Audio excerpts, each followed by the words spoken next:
जरा आराम करून घे कळलं. तोपर्यंत मी शेजारच्या गावात जातो आणि उद्याच्या कार्यक्रमाची सुपारी ठरवून येतो. नक्की नक्की तू आराम करून घे. आलो आलो.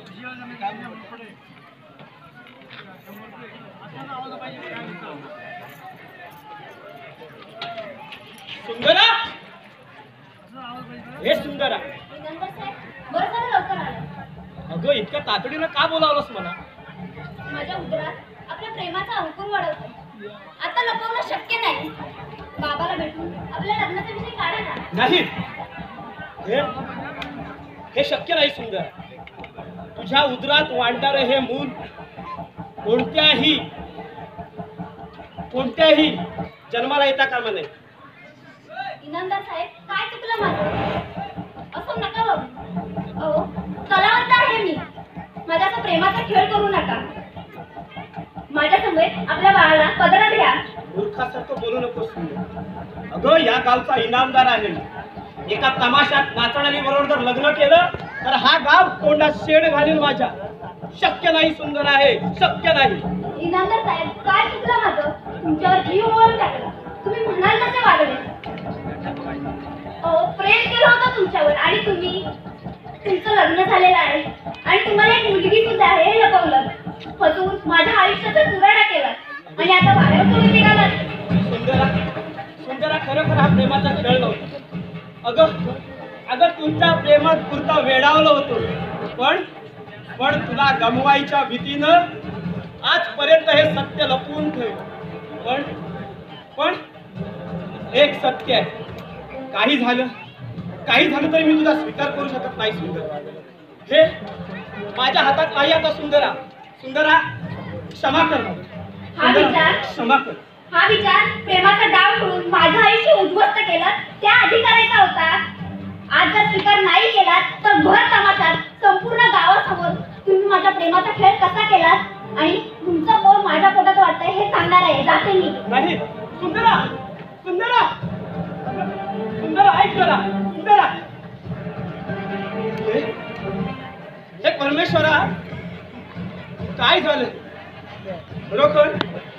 खरोखर हिला असं केलं तर या गावचा इनामदार असून सुद्धा या गावची लोक गाढवावरून दिंड काढतील माझ्या. नाही, हा असं होऊ देणार नाही. हा इनामदार सुंदरा, हा इनामदार असं होऊ देणार नाही. चालत नाही.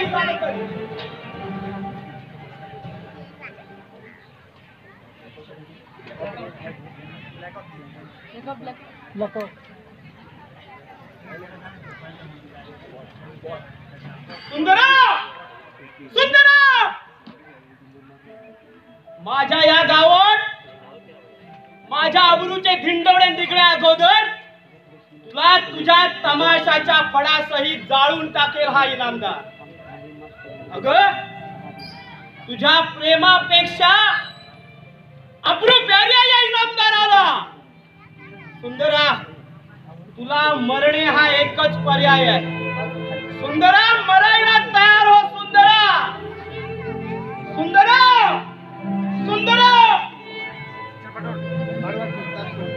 जाते हा गाव, हा तमाशा सोडून. पण मला मारू नका. अगं तुला जर आज सोडलं तर तुझ्या उदरात वाढणारे हे मूल उद्या मला शोधत येईल आणि हे असं करायचं नाही मला. काही नीच माणसा, आज जसा तू या आगीत मी जळते तसा तू सुद्धा जिवंतपणे पुत्री योगाच्या आगीचे चटके घेत कडाकडा मरशील. सुंदरा,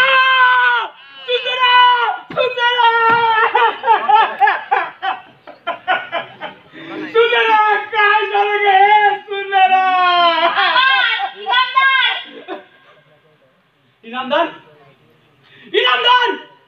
तुला मी नाही सोडणार मी. इनामदार, तुला माझ्या हस्तात एका घराची तू राग रांगोळी केलीस याचा मी बदला घेईन. नक्कीच तू घेईन इनामदार. नाही सोडणार इनामदार, तुला नाही सोडणार.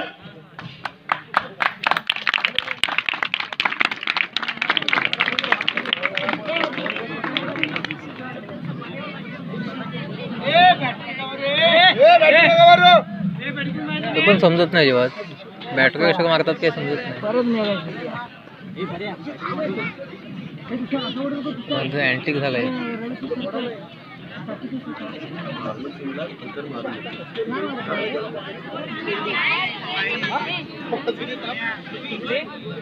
साधन नाही रे एवढं हँडल करणं.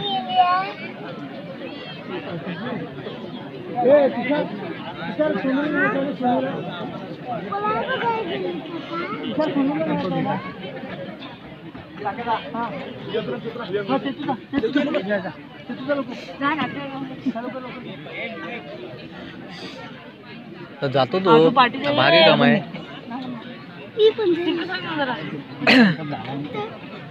काक्या त्याला पण दौडच की काय पकडलं का त्याच्या घराला समजलं पाहिजे नाटक बापूस काय करत नाही.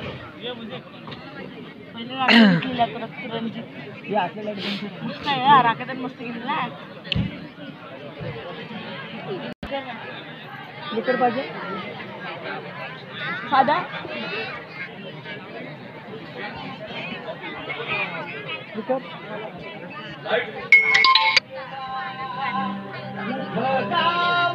गेले आगा उघड्या घरानाचा घडीदार आले.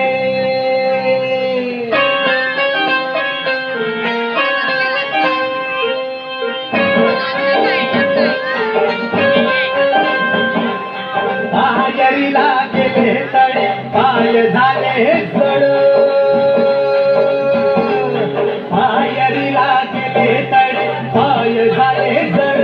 अरे देवा तुझ्या देवळात चोरट्यांचा फड. चोरट्यांचा फड.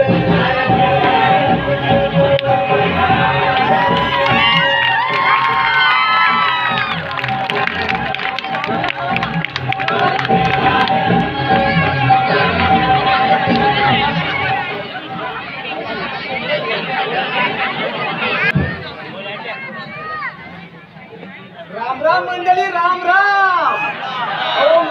मी कडक राम. माझ्या आयुष्याच्या सगळ्यात दोन मोठ्या चुका कुठल्या काय विचारता. एक म्हणजे माझा जन्म आणि दुसरं म्हणजे जो माझं नाव. काय नाव? कडक राम. ती जो आयुष्याला कडकी लागली. आता करायचं काय? हा पण आता सरकारने 1 लाख रुपयाचा इनाम जाहीर केलाय. 100 डाकूला पकडायला. आता त्याला पकडतो आणि 1 लाख रुपये घेतो आणि जो जातो कुठेतरी. त्यासाठी काहीतरी करावं लागेल. काय करू? गावात भावाभावांचा तमाशाला असं ऐकलं होतं. एखादी नोकरी नक्कीच मिळेल. अगदीच नाही भेटली तर नाचे ते नक्की भेटल. बघतो काहीतरी भेटत. भवानराव, भवानराव. कोण आहे? बाबा घरात नाही. काय काम आहे बोल? गावात भावाभावांचा तमाशाला असं ऐकलं होतं. एखादी नोकरी भेटेल म्हणून आलो होतो. फक्त नाचाची नोकरी आहे. कशी? अंगबाई, कल्याणीबाई.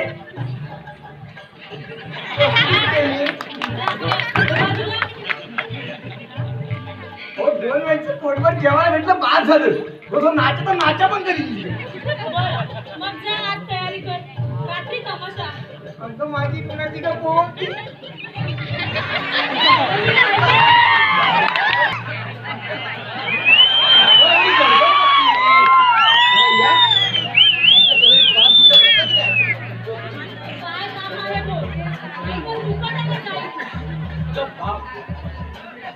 बाप घरात नाहीये म्हणून तर आलोय.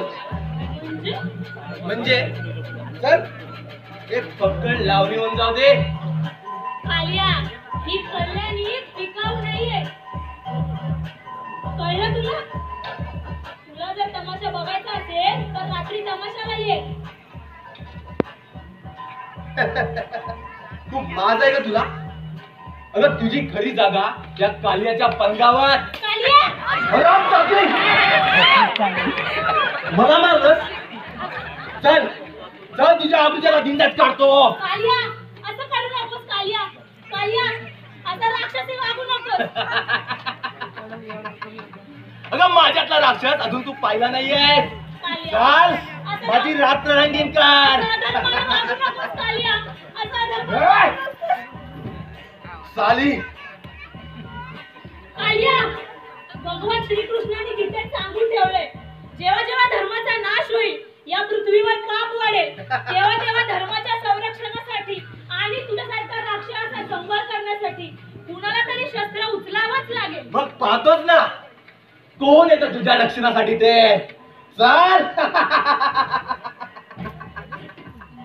काय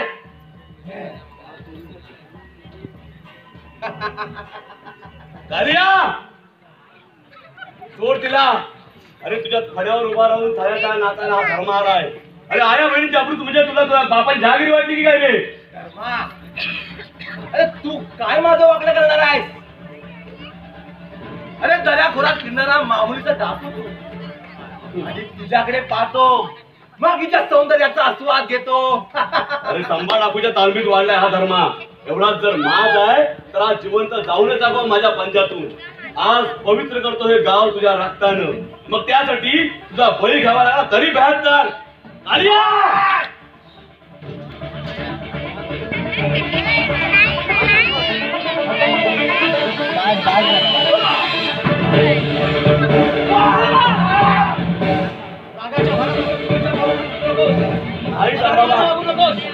नाही संभाबा, हा विषारी साप आहे.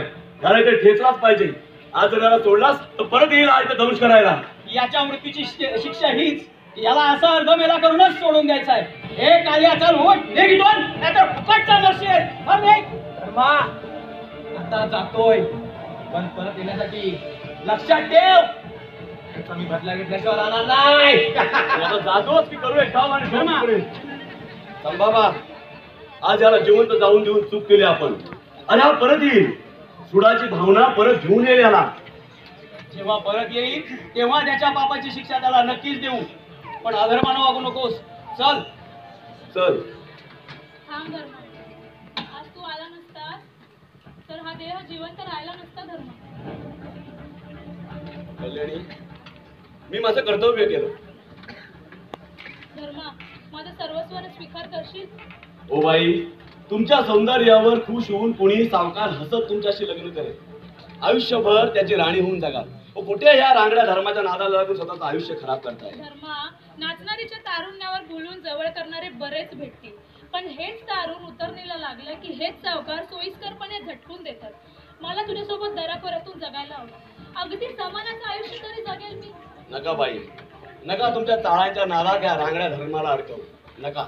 येतो मी. कालिया धर्मा धर्मा माझं सर्वस्वाने स्वीकार कर धर्मा.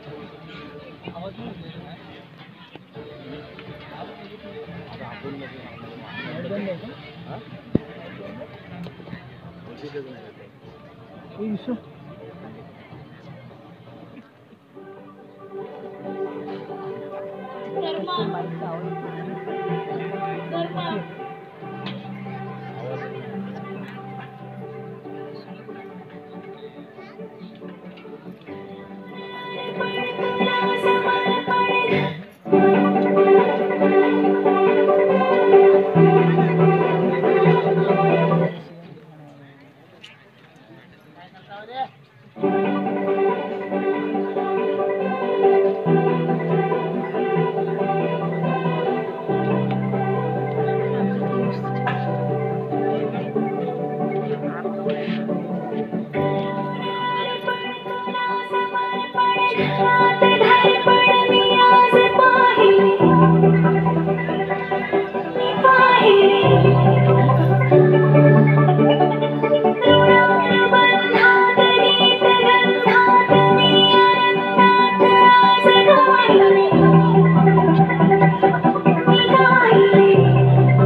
विश्वासघातात बदलतं आणि निष्पापपणा क्रूरतेला भेटतो. तिथे उत्कटतेची, फसवणुकीची आणि सुराची कहाणी उलगडते. तुटलेल्या स्वप्नांच्या प्रतिध्वनीमध्ये एक तरुण स्त्री उत्कटतेच्या मादक मोहाला शरण जाते. ज्याच्यावर निस्सीम प्रेम केलं तो वैयक्तिक प्रतिष्ठेच्या नावाखाली तिलाच संपवतो आणि इथेच चिंगी पडते.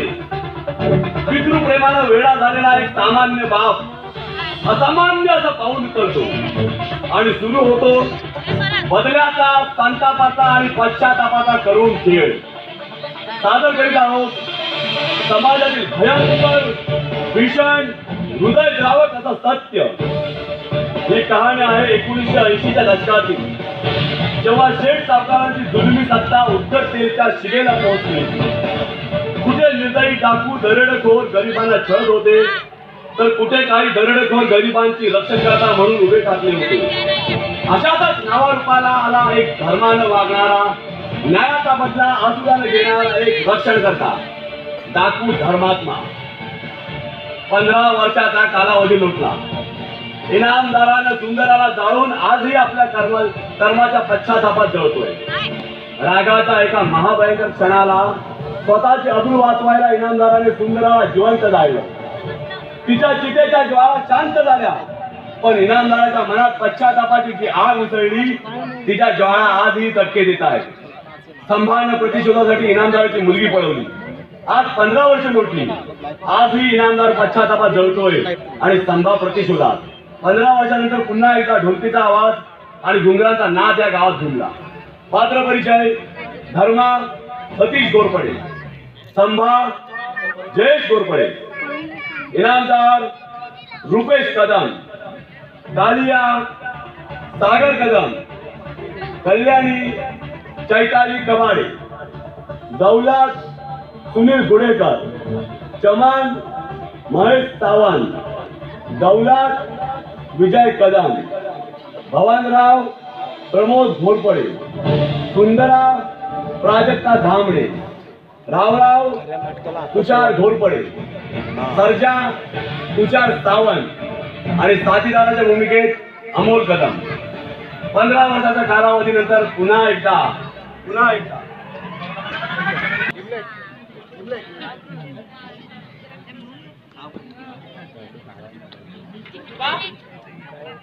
हे ज्योतिबा, गावात तमाशा आलाय का? भगवानराव पुणेकरचा तमाशा आलाय गावात. कोणाची हिंमत झाली या गावात तमाशा आणण्याची? अरे या गावचा पाटील मी, या गावचा इनामदार मी, आणि माझ्या मर्जी विरुद्ध या गावात तमाशा आणण्याची हिंमत दाखवली तरी कोणी? समजा गावकऱ्यांच्या वतीने दौलतराम सावकाराने तमाशा आणलाय. दौलतराम सावकार? अरे दौलतीनं एवढा मदान झालाय की गावात तमाशा आणण्यापूर्वी या गावच्या इनामदाराची त्यानं साधी परवानगी सुद्धा घेऊ नये. तुम्ही परवानगी देणार नाही म्हणून दौलतरामाच्या चितवणीने चितवणीने दौलतराम सावकारांनी तमाशा आणलाय. हे शक्य नाही. अरे गेल्या 15 वर्षात या इनामदाराच्या मर्जी विरुद्ध या गावात साधं तुणतुण वाजलं नाही. आणि जोपर्यंत हा इनामदार या गावात जिवंत आहे ना, तोपर्यंत या गावात कोणतीही बाई पायात चाळ बांधून नाचणार नाही. ज्योतिबा, जा, माझी बंदूक आहे. माझ्या मर्जी विरुद्ध या गावात तमाशा नाचवणाऱ्या एकेकाची डोकी फोडतो मी, आणि त्या दौलतरामाच्या तर छातीच्या चिंधड्या करून वाट्यावर फेकून देतो. पण मालक, तमाशाची तुम्हाला इतकी जीव काय येते? गावात तमाशा आणायचा नाही अशी बंदी घालता तुम्ही. इतर गावाप्रमाणे आपल्या गावी तमाशा व्हावा अशी समजा गावकऱ्यांची इच्छा असते, पण त्यांची इच्छा तुमच्या विषयाने का तुडवता? मालक, मला ठाव आहे 15 वर्षापूर्वी तुम्ही तमाशाचे लय शौकीन होता, पण एकाएकी तमाशाचं वर का धरलं तुम्ही? हो हा तमाशा माझा वैरी आहे. एका मोहाच्या आणि आसुरी क्षणाच्या घटनेनं हा तमाशा माझा हाडवैरी झाला. बाईची लावणी ऐकली, चाळाचा आवाज ऐकला की कुणीतरी माझ्या कानात वेदना होतात मला. असं घडणार नाही, तरही घडणार नाही. जोपर्यंत हा इनामदार या गावात आहे तोपर्यंत या गावात तमाशा होणार नाही म्हणजे नाही. मालक मालक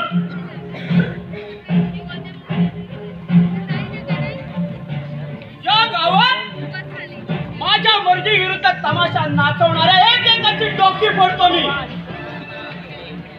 मालक तिथे जाऊ नका तुम्ही. दौलतराम आणि त्याचा निर्दय मुलगा कालिया तुम्ही तमाशा बंद पडायला याल मी तयारीत बसलाय. अरे म्हणून का ना मर्दाप्रमाणे त्यांचा तमाशा ऐकत घरात बसू मी. एक तरी तो दौलतराम तरी जगेल, नाहीतर हा इनामदार तरी मरेल तमाशा बंद पाडताना. मालक तमाशाचा इतका संताप का तुम्हाला? ज्योतिबा, हा तमाशानेच माझ्या आयुष्याचा तमाशा केलाय रे. माझं संपूर्ण आयुष्य उद्ध्वस्त त्या तमाशानेच केलं. ज्योतिबा, तुला तुझ्या मुलाची कधी आठवण येते का रे? पोटच्या पोराची आठवण कशीच येईल मालक? जाता येता त्यांना वाहन पुरासनी बघून माझं बी पोरग एवढंच झालं असेल असं आठवून एकलाच जायचा रडतो. पण माझं दुःख मी तुमच्यापाशी कधी सांगितलं नाही. कारण मी जसा पोराशिवाय तडपतोय तसं तुम्ही बी आपल्या पोरीसाठी थांबवताय. 15 वर्षापूर्वी कशाला आपला अजान पोराशी पोहलं त्याच्या देवाला ठाऊक. त्या देवास काय ठाऊक आहे ते या निर्दयी इनामदारा. ज्योतिबा, माझ्या मुली बरोबर तुझी मुलगी ही हरवली ते या चांडाळ इनामदारामुळे. काय सांगताय मालक? हो सांगतोय. हातून घडलेल्या पापाची कबुली दे. ज्योतिबा, तू मला शिव्या साथ देशील. तुझ्या नजरेत मी हीन ठरेल म्हणून मी तुला अद्याप बोललो नाही. पण आज सगळं सत्य तुला सांगणार आहे. ज्योतिबा, तुझी मुलगी हरवली त्या दुःखाची फक्त तू जळच सोसतोय. पण माझी मुलगी हरवली या दुःखाच्या पापाग्नीत मी संपूर्ण जळतो आहे. आणि याला कारणीभूत फक्त आणि फक्त हा तमाशा. तमाशा? होय ज्योती, आपली मुलं हरवली त्याच वर्षाच्या जत्रेला गावात एक तमाशा आला होता. आणि त्याच वर्षाच्या जत्रेला आपल्या गावात एक तमाशा आला होता ज्योती. आणि त्यात सुंदराजी होती. तिला काय सांगू ज्योतिबा, तुला काय सांगू. आणि त्या सुंदराला या पापी इनामदाराने जाळली रे. या पापी इनामदाराने जाळली. मी पापी आहे रे ज्योतिबा, मी पापी आहे. होय मालक. होय, मी केली राख सुंदराच्या आयुष्याची. मी केली राख स्तंभा माचणीकराच्या आयुष्याची. आणि त्यांच्या त्या पुण्य राखेत माझे पापी हात सुखाचे शोध घेत राहिले. पण त्यातून न संपणाऱ्या यातनाच मिळाल्या मला रे. असह्य वेदनाच मिळाल्या मला ज्योतिबा, असह्य वेदनाच मिळाल्या रे मला. खरंच मालक, तुमच्या हातनं असं काय भयानक कृत्य घडेल असं वाटलं नव्हतं मला. का काय कधी पोरकाची जाळला तुम्ही? असा तिचा गुन्हा तरी काय झाला होता? माझ्यावर विश्वास ठेवून माझ्यावर एकनिष्ठ प्रेम करण्याचा गुन्हा केला होता. गोळ्या भावनेनं, गोळ्या भाबड्या त्या पोरीनं मला तिचा देव समजून आपलं जीवन समर्पित केलं. पण तिचा हा देव भावना शून्य माणुसकीहीन सैतान निघाला रे ज्योतिबा.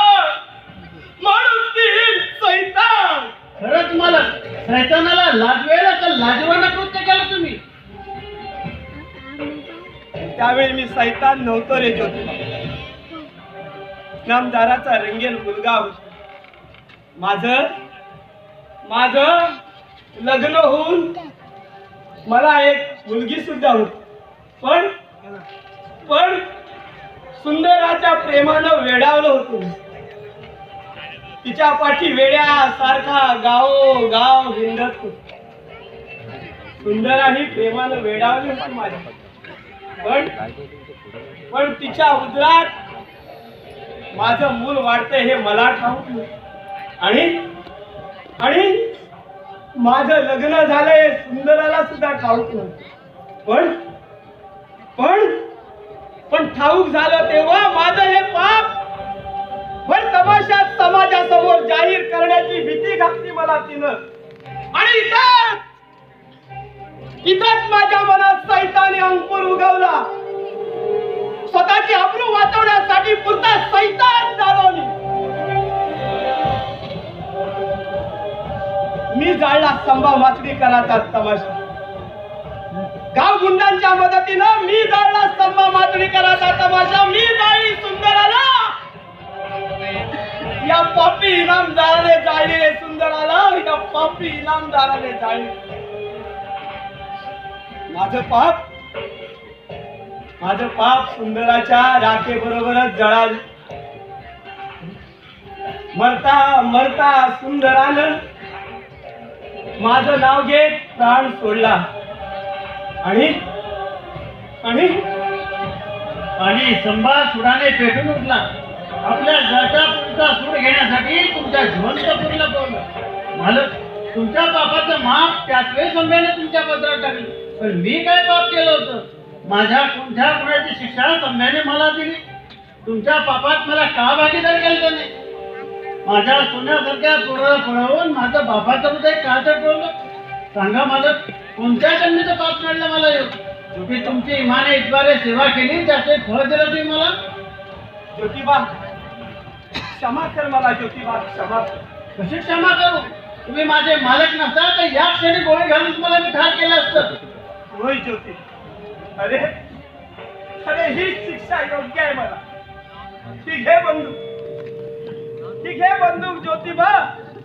आणि मला तुझा मालक न समजता बेधडक गोळी घाल मला ज्योतिबा. बेधडक. क्षमा करा मालक. रागाच्या भरात मी माझी पायरी चुकली. हल्ला मठाची जाण विसरलो. दोष तुमचा नाही. दोष असेल तर माझ्या कुठल्या तरी कर्माचा. माझ्या कर्माची शिक्षा मी तुम्हाला का करू? ज्योतिबा, अरे ज्योतिबा, फार मोठं मन आहे रे तुझं ज्योतिबा. फार मोठं मन आहे. पण एक काय मात्र, हा तमाशा बंद व्हायलाच हवा. तिथे जाऊ नका तुम्ही. काही ज्योती, कुठं चाललायस? कोण? नीट निघून पहा पट्टे का ओळख. मी ओळखत नाही तुला, पण मी तुला चांगलंच ओळखतो. आणि माझी ओळख करून देण्यासाठीच मी इथे आलो आहे. संभा डाकू म्हणतात मला. संभा म्हणजे तू संभा माचडीकर? बरोबर ओळखलंस. संभा माचडीकरच मी. आता तुझ्या दृष्टीवरचं गेल्या 15 वर्षापूर्वीपासूनचं पटल दूर झालं असेल. आता तुला बरोबर दिसत असेल हातात डब तुला घेतला संभा माचडीकर. पण तो संभा तेव्हाच गेला. आपल्या मुली बरोबर चळाला. चांडाळा, तू जाणलास त्याला. तू त्या तमासगिराला दारोदार भीक मागायला भाग पडलीस. आज तो संभा दऱ्याखोऱ्यातून भीक मागत टाकू म्हणून भटकतोय. इनामदार, अरे गेली 15 वर्ष मी या सुडाच्या क्षणाची वाट पाहत होतो. पण तुझा सूड पूर्ण व्हायच्या अगोदर मी गोळी घालेन बघ तुला. मूर्ख इनामदारा, अरे मरण मी माझ्या पाठीला बांधून घेतोय. अंधाला बंदूक लटकावून तुझ्या समोरचा बेदरकारपणे उभा आहे. तुझ्याकडून खुशीनं मारला जाण्यासाठी काय दृष्टा? तुझी इच्छा असून सुद्धा तू मला मारू शकत नाहीयेस. पण का मी तुला मारू शकत नाही? कारण तुझी मुलगी आणि या ज्योतिबाचा मुलगा कुठे आहे ते मला ठाऊक आहे. म्हणून बऱ्या बोलानं सांग, या ज्योतिबाचा मुलगा आणि माझी मुलगी कुठे आहे ती, नाही तर आत्ताच तोय घालेन बघ. ती हिंमत नाही रे तुझ्यात. पण संभा, तू माझ्या पोराला बोलस. मी काय गुन्हा केला होता तुझा? सांग संभा, सांग. आज 15 वर्षात कडक रे पोरा वाचून काय केलंस माझ्या पोराचं? का त्याला मी पळवलं? माफ कर ज्योतिबा. तुझी ही पोरासाठी चाललेली तडफड पाहून मला खरंच खूप वाईट वाटतं. मी तुझ्या पोराला पळवायला नको, तू माझा गुन्हा केला नव्हता, पण त्या पोरीला पळविताना नियतीनं माझ्याकडवी तुझ्या पोराला देखील पळवली. सुक्या बरोबर ओलही जावे. पण कुठे आहे माझा पोरगा? सांग सांग संभा, एकदा सांग माझा पोरगा कुठे आहे? एकदा त्याची माझी भेट घालून दे. हा समजा एकदाच आमच्या मुलांची भेट घालून दे.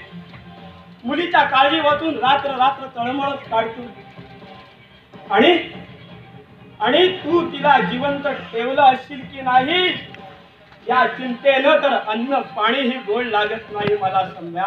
संभ्या अरे सांग एकदाच, माझे सगळे अपराध विसरून सांग, माझी मुलगी कुठे आहे ती सांग संभ्या, सांग. इनामदार, अरे आज तुझा सूड घेतल्याचा मला खरा खुरा आनंद होतोय. मला असुरी आनंदाच्या उकळ्या फुटतायत. अरे संताना वाचून बापाचं हृदय कसं तडफडतं हे समजलं का तुला? गेली 15 वर्ष मी सुद्धा असाच माझ्या पोरीच्या विरहानं तडफडत होतो.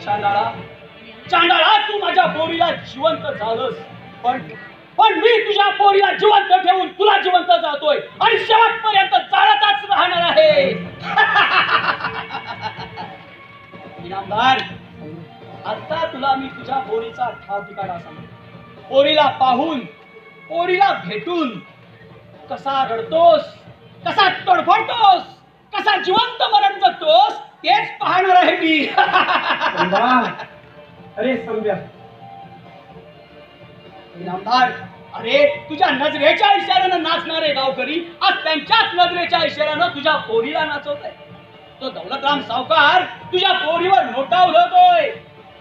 त्या दौलतरामाचा मुलगा कालिया तो तर बेधडक हात धरतो तुझ्या पोरीचा. बस संभ्या बस, जास्त जहर होतू नकोस कानात माझ्या. ऐकवत नाही रे मला, हे सगळं ऐकवत नाही. अरे ज्यावेळी मुलीला पळवलंस त्याच वेळी तिच्या मानेला नथ का लावलं नाही रे? का का का अशी इनामदाराची इज्जत रस्ती नाचायला लावली संभ्या रे? का? कारण तू मला रस्ती भीक मागायला लावलीस म्हणून. इनामदार, अरे जगा वेगळा सूड घेतला रे मी तुझा. इनामदाराची पोट तमाशात नाचते हे पाहून गाववाले किती कौतुक करतील रे तुझं. नाही संभ्या, नाही, ती तमाशात नाचते ती पोर माझी नव्हे. माझी मुलगी कधीच मेली संभ्या, माझी मुलगी कधीच मेली.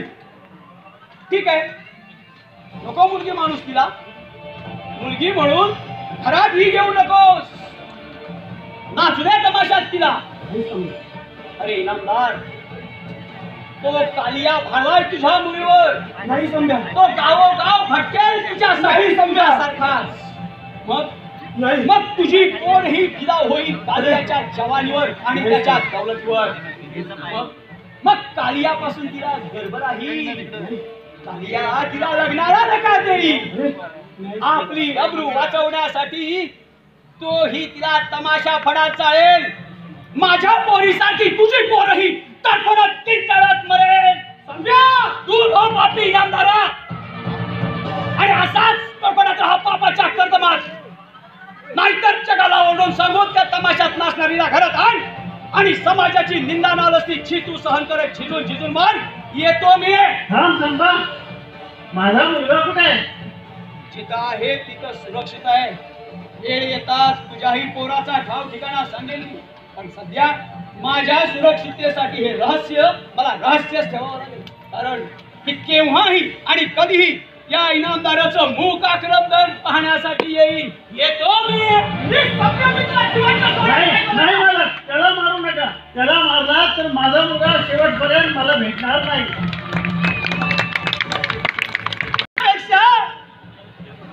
तुम्हाला गोळी का घातली नाहीस?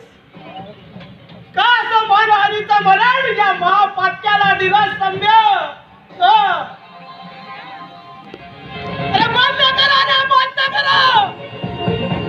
कुणीतरी हा तमाशा बंद करा रे, बंद करा.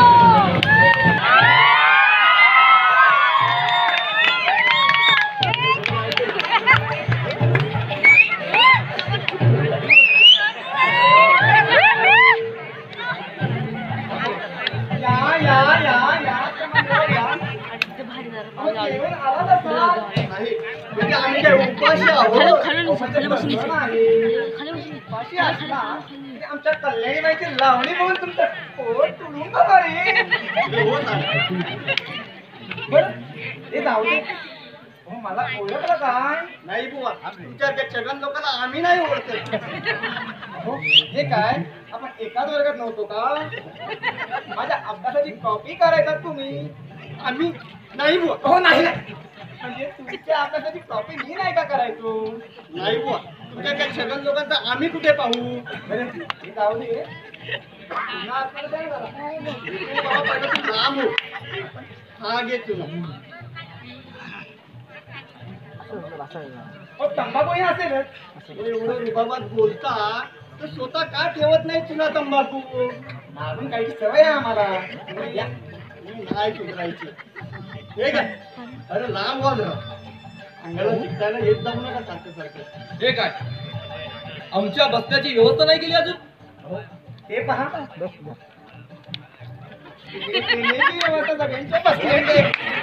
कोणाला सांगतोस तू हे कोणाला म्हणजे तुम्हाला व्यवस्थापक आहोत आम्ही इकडे गाडू आले नाही फुकटाने आमच्या बसण्याची व्यवस्था कर आता एक एक कानपडीत जाईल तुमच्या. बापरे मग आमचे हात काय केळी सोडायला गेले नाही खूप आले. घरी पाहिजेच असतील.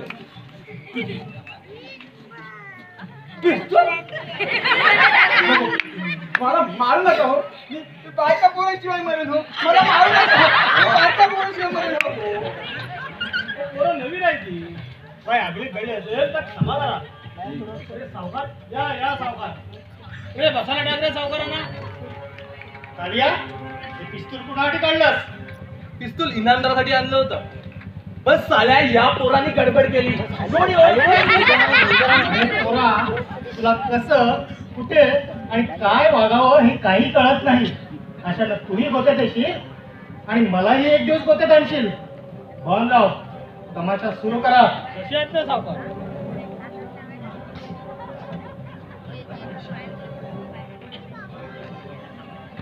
बंद करा हा तमाशा बंद करा.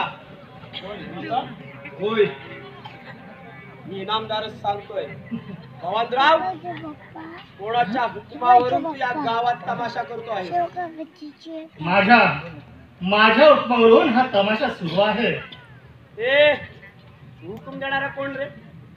या गावचा इनामदार पाटील मेला काय. आणि होय माझ्या मर्जी विरुद्ध या गावात तमाशा करण्याची तुझी हिंमतच झाली कशी. इनामदार हिंमत माझी नाही या साऱ्या गावकऱ्यांची हिंमत आहे. कळलं. ती बरोबर बोललात इनामदार. तुमच्या एकट्याच्या तंत्रानं अरे गावकऱ्यांनी का वागावं. अरे वागावंच लागेल नाहीतर तिथं रक्ताचे पाठ वाहतील. इनामदार ओ त्याच तयारी आलो मी. ओ बांगड्या न भरता बंदुका भरून आलो मी. तमाशा बंद पाडण्याच्या हट्टापायी तुम्ही तुमचा नाहक प्राण गमावाल. शाने असाल तर आल्या पावली परत जा. ए कालिया तू शहाणपणा शिकू नकोस मला. शांतपणा शिकवतो इनामदार. ओ हे सर्व गावकरी तुमच्या विरोधात आहेत. तुम्ही मला मारायला बंदूक घेऊन आलात असे सर्व गावकरी साक्ष देतील. आणि जर त्यातूनच जर खून घडला तर ही न्याय देवताही माझं काही करू शकणार नाही. शाने असाल तर आल्या पावली परत जा. अरे हट असा परत जाण्यासाठी आलो नाही मी. हा तमाशा बंद पाडूनच जाणार. भगवानराव या दौलतरामाने तुला हा तमाशा करण्यासाठी किती पैसे दिले होते रे. 5,000 रुपये दिलेच सावकारांनी. मी 7,000 रुपये देतो पण तमाशा होता कामा नये. भवानराव मी 10,000 देतो पण तमाशा इथे झालाच पाहिजे. भगवानराव मी 20,000 रुपये देतो पण तमाशा न करता निघून जा. मी 25,000 देतो तमाशा झालाच पाहिजे. भगवानराव मी तुला 50,000 रुपये देतो पण कृपा करून हा तमाशा करू नकोस भगवानराव. पण का सावकार हो गावात तमाशा होऊ नये अशी तुमची इच्छा का. तमाशा बंद काढल्या असती एवढी धडपड का. इनामदार हो काय त्या काकूंच्या विनंत्या करतात. अरे भगवानराव, तू मागशील तेवढे पैसे देतो, पण कृपा करून कारण विचारू नकोस, ते मला नाही सांगता यायचं. कारण कारण 15 वर्षापूर्वी या गावात जत्रा भरली होती आणि या जत्रेमध्ये एक तमाशा सुरू होता आणि या तमाशामध्ये या इनामदाराची मुलगी हरवली आणि त्या वेळेपासून या इनामदाराने गावात कोणत्याही प्रकारे तमाशा होऊ दिलेला नाहीये. हो, पण मुलगी हरवण्याचा आणि तमाशाचा संबंधच काय? तो संबंध फक्त आणि फक्त या इनामदारालाच पाहू. गावकरी हो, तुम्हापैकी कोणाला संतान विवेकाचं दुःख झालं नसेल का? झालं असेल ना, म्हणून का तुम्ही संपूर्ण गावाला वेठीस धराल? हो, कारण तुम्ही पडला सर्वसामान्य शेतकरी, तुमच्या हाती कोणती सत्ता नाही आणि हे इनामदार गावचे पाटील, आपल्या पाटीलच्या सत्तेमुळे गेली 15 वर्ष गावातील गावकऱ्यांना असंतोषाने धुमसत आहेत. गावच्या तरुणांच्या इच्छा आकांक्षांच्या होळी करत आहेत. गावकरी हो, यापुढेही या इनामदाराची जबरदस्ती सहन कराल का? नाही नाही. मग या इनामदाराविरुद्ध मला साथ द्याल की नाही? देणार. इनामदार हो, या सर्व गावकऱ्यांची एकी झाली आहे आणि मी जर त्यांच्या इच्छेविरुद्ध वागलो नाही तर इथेच मुर्दा पडतील माझा. भगवानराव, मग निदान त्या पोरीला तरी या तमाशात नाचू नको. पण का? कारण मी तिला दत्तक घेणार आहे. इनामदार, होय, तुम्हा सर्वांना माहितीच की माझी अफाट संपत्ती आहे आणि या संपत्तीला कुणीही वारस नाही, म्हणून हा वारसा हक्क मिळावा म्हणून मी या मुलीला दत्तक घेणार आहे. भगवानराव. इनामदार, होय, ऐका ऐका गावकरी हो, एकेकाळचा तमाशाचा जबरदस्त शौकीन हा इनामदार आज तमाशातल्या एका मुलीला दत्तक मानणार आहे. आपली लाखो रुपयांची संपत्ती तिच्या पायी ओतणार आहे. हे काय आम्हाला कळत नाही? पहा केवढं नवल घडतंय. हा इनामदार तमाशातील बायांसाठी रात्रंदिवस भटकणारा दौलतराम. इनामदार, तुझा पूर्व चारित्र्य साऱ्या गावकऱ्यांना ठाऊक आहे. तू तमाशाच्या किती नादी होतास हे काय आम्हाला माहित नाही? तू तमाशातील मुलीला दत्तक म्हणून तिच्या पायी आपली लाखो रुपयाची संपत्ती उधळणार आहे. त्या मुलीला घरी आणणार आणि राजरोसपणे तिच्याशी रंगडंग. दौलतराम, तोंड सांभाळून बोल. तुझं पोटातलं माझ्या ओठावर आलं म्हणून माझे शब्द झोंबलेले दिसतात तुला. अगदी बरोबर बोललाच सावकार. अरे इनामदार, एवढ्या कुकर्मासाठी पवित्र पिता पुत्रीचं नाटक काय विटाळता? गावकऱ्यांनो, तुम्हीच सांगा, तमाशातील मुलीला तुम्ही कधी दत्तक घेतल्याचं तुम्ही ऐकलं आहे? हो, दत्तकच घेण्यासाठी गावातील प्रतिष्ठित कुटुंबातील मुलं या या या इनामदाराला कधी दिसलीच नाहीत. हो, पण एकेकाचा रंगेल इनामदार, त्याला आपली पापी वासना तृप्त करायची आहे. भगवानराव, विश्वास, या मुलीला मी दत्तक घेणार आणि या मुलीबद्दल माझ्या मनात जराही पाप भावना नाही रे. खंडोबाची आण घेऊन सांगतो तुला भगवानराव, खंडोबाची आण घेऊन सांगतो. आणि या मुलीच्या रूपानं मला माझी हरवलेलीच मुलगी परत मिळणार आहे. वाह वाह इनामदार, अरे तुला मुलगी दत्तकच घ्यायची आहे तर त्या पांडूची घे ना. त्या बिचाऱ्या पांडूला 5 मुले आहेत, त्याच्यातली एखादी मुलगी दत्तक घेतलीस तर त्या बिचारा पांडूची तर गलावल रे. हो, दत्तकच घ्यायची असेल तर मी माझी मुलगी द्यायला इनामदाराला तयार आहे. पण ह्याला गावातील मुलं दत्तक म्हणून नको आहेत, कारण यांना त्यांच्यावर रंगेर रात्री रंगवता येणार नाहीत ना. चमन, जास्त जीभ बेताल सोडू नकोस, नाहीतर तुझा हा चेहराच रक्ताने रंगून टाकेल बघ. अरे त्यामुळे काही सत्य बदलणार नाही. भगवानराव, तुमची मुलगी या इनामदाराला दत्तक म्हणून देऊ नका, नाहीतर पिकलेली वासना तुमच्या मुलीला फसवून शेवटी रस्त्यावर सोडेल. नाही भाऊ, विश्वास ठेव, ती मुलगी मला दत्तक दे. अरे आजपर्यंत हा इनामदार या गावात ताठ मानेनं जगला, पण आज तुझ्या पुढे वाकून कळकळीची विनंती करतो आहे रे. ही मुलगी मला, मी तिच्या आयुष्याचं कल्याण करेन बघ. अरे गाववाल्यानं विश्वास ठेवा माझ्या. या मुलीबद्दल माझ्या माझ्या मनात मुळीच पाप भावला नाही रे. मी तुझ्या आयुष्याचं कल्याण करेन बघ भवान. भवानरा, तुझ्या आयुष्याचा कल्याण करेल, पण त्या पोरीच्या आयुष्याचं मात्र वाटळ करे, वाटळ. हा इनामदार ती बरोबर बोलला सावकार. बरं, आम्ही येतो. तमाशाची तयारी सुरू करा. चमन, तर निघूया आपण. विश्वास ठेव माझ्यावर, त्या मुलीचं कल्याणच करेन. इनामदार, तुम्ही एवढ्या कन्याप्रमाणे पागल का झाला? एका नाचदारणीला मुलगी म्हणायला तयार झाला. यावरून वाटतं ही मुलगी तुमचीच असावी. नाही, ती माझी रक्ताची मुलगी नाही. मी तिला नात्याची मुलगी मानतो. हो, तुमचं म्हणणं पटतं मला. एका विराई बापाची भावना मी समजू शकतो.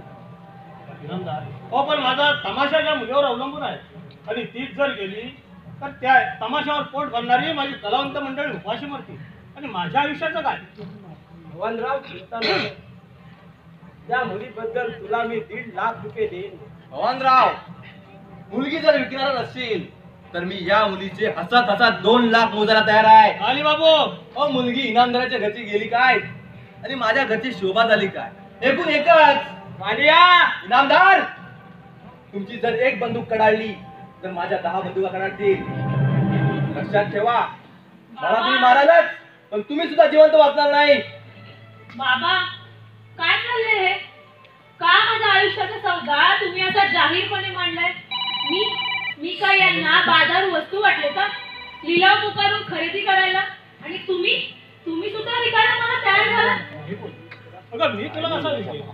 अगं, मी तर तुझ्या सुखी भावी आयुष्याची स्वप्न पाहतो, पण तुझ्या इच्छेविरुद्ध वागणार नाही. तू कोणताही निर्णय घे. हा गाव सोडून जायची, चालू तमाशा बंद करून जायची तयारी दाखवली तरी मी तयार आहे.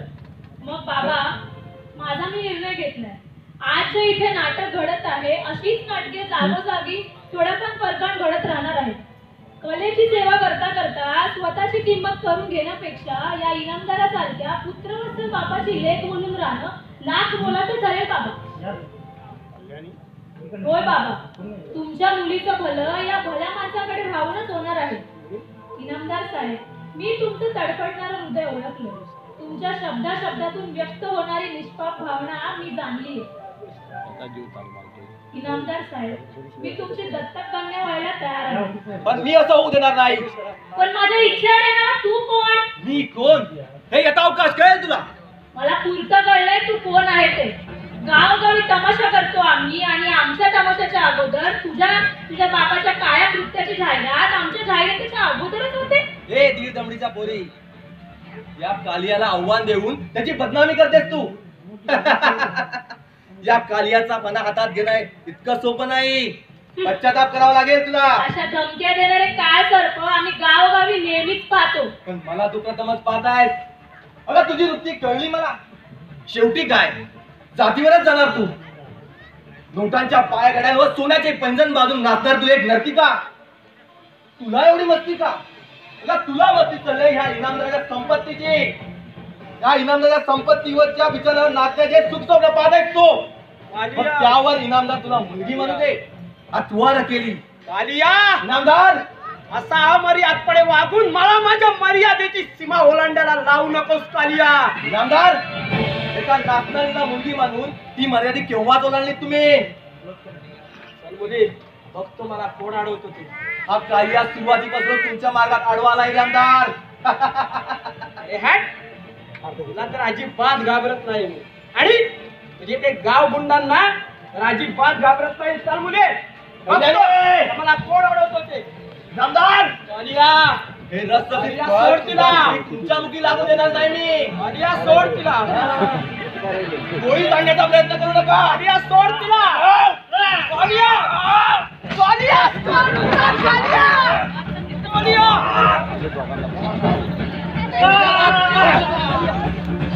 बाबा, बाबा, तुम्ही काय केलं माझ्यासाठी? बाबा,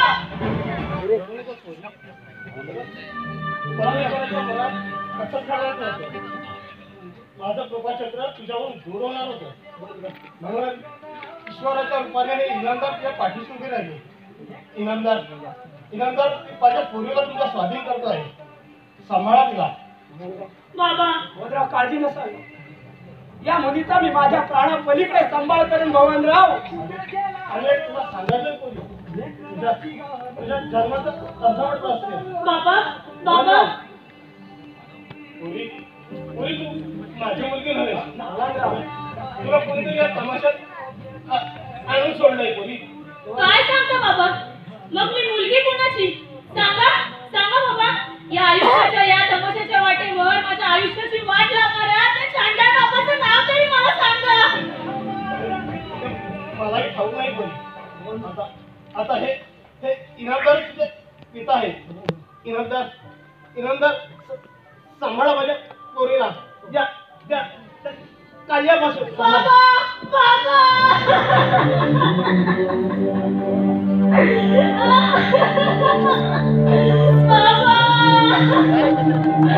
बाबा